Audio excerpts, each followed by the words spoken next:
संत महापुरुष धरती पर जब जब अवतार लेकर आते हैं तो उनकी निंदा करने वाले लोग भी खड़े हो जाते हैं। ऐसे आसुरी स्वभाव के निंदक लोग कभी नहीं चाहते कि समाज में अच्छाई आए।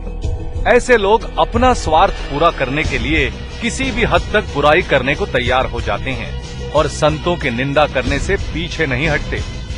मगर भाग्यशाली तो वो लोग होते हैं जो विपरीत परिस्थिति में भी संतों का दामन नहीं छोड़ते और उनके दैवी कार्य में लगे रहते हैं। कष्ट और मुसीबतें आने पर भी महापुरुषों का रास्ता वे नहीं छोड़ते। ऐसे संतों और उनके सत शिष्यों के लिए ही इतिहास लिखा जाता है। आइए देखते हैं ऐसे संतों और सत शिष्यों के दृष्टांत को।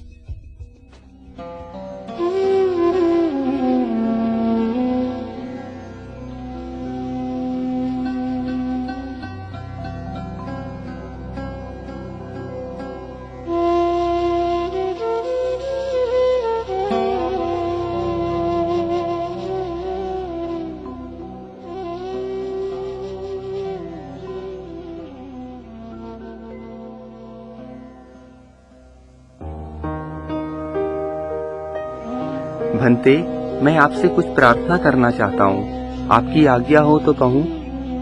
हाँ हाँ, कहो वत्स।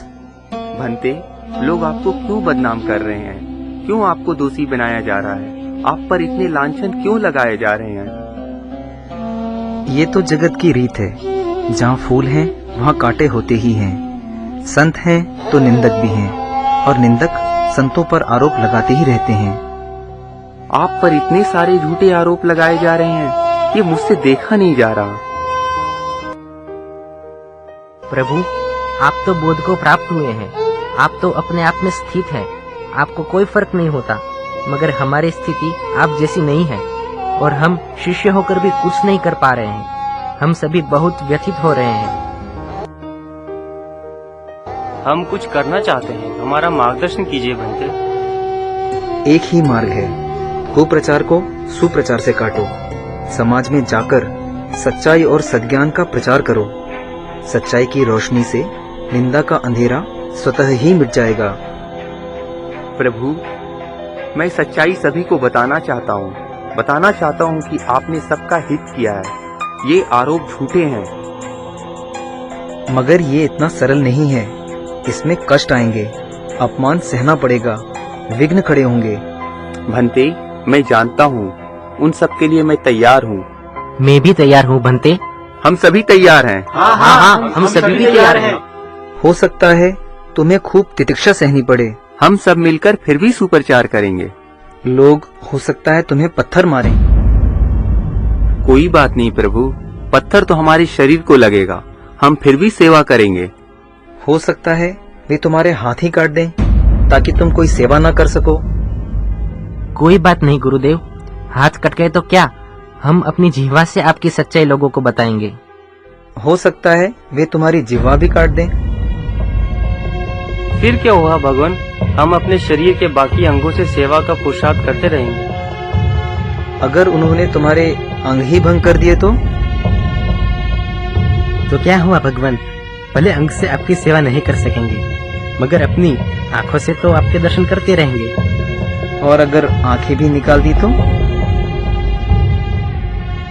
तो कान तो रहेंगे आपका सत्संग सुनने के लिए। कान भी काट दिए तो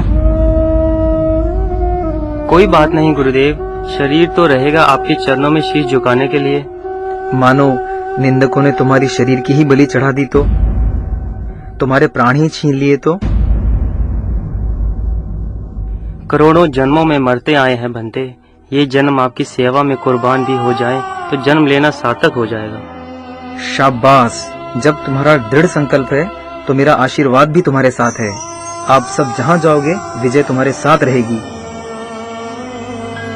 इतिहास भी साक्षी है, बुद्ध भगवान के शिष्यों ने अपने सद्गुरु की सच्चाई और उनका ज्ञान समाज में पहुंचाया।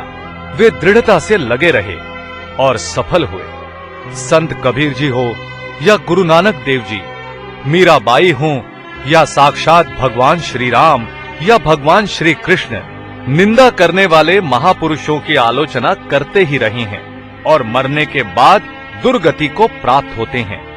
आज भी ऐसे लोग धरती पर हैं जिन्होंने पूज्य संत आशाराम जी बापू पर घृणित आरोप लगाए हैं, मगर बापूजी के दीवाने झुठलाए नहीं जाते, कदम रखते हैं आगे तो लौटाए नहीं जाते। निंदा करने वालों ने कुप्रचार करने में कसर नहीं रखी, मगर बापूजी के साधक ऐसे पक्के हैं कि उन्होंने भी गुरु से निभाने में कसर नहीं रखी।